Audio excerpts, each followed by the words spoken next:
In today's video, I'm going to teach you how to import invoices into Xero. If you're moving data from another system or you simply want to bring in a batch of invoices at once, this quick walkthrough will help you get it done cleanly and confidently.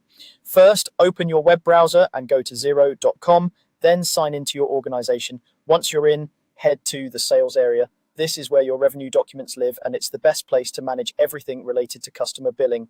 From there, choose Invoices to open the main invoice list. You should now see your existing invoices and the controls for adding more. Look for the import option on this page. Importing lets you bring in multiple invoices in one go using a CSV file. Before you upload anything, it's worth checking that your file follows Xero's template and column headings. A clean file saves a lot of time.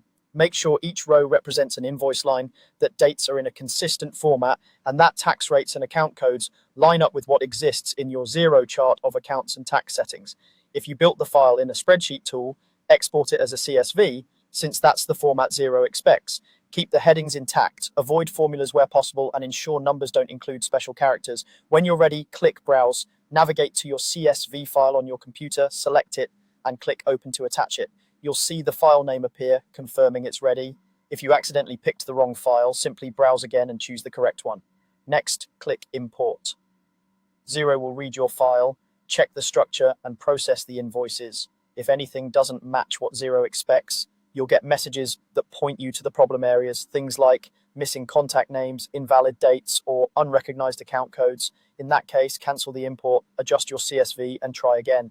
A quick tip, fix one type of error at a time, resave as CSV, and re-import.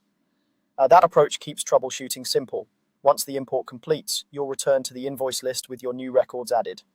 It's good practice to spot check a couple of invoices to confirm customer names, dates, line items, amounts, and tax calculations look correct. If everything checks out, you're done. That's the entire process. Go to Sales, open Invoices, choose Import, browse for your CSV, and import. With a well-prepared file, the upload is fast and accurate, and you'll save a lot of manual data entry. Thanks for watching, and happy invoicing.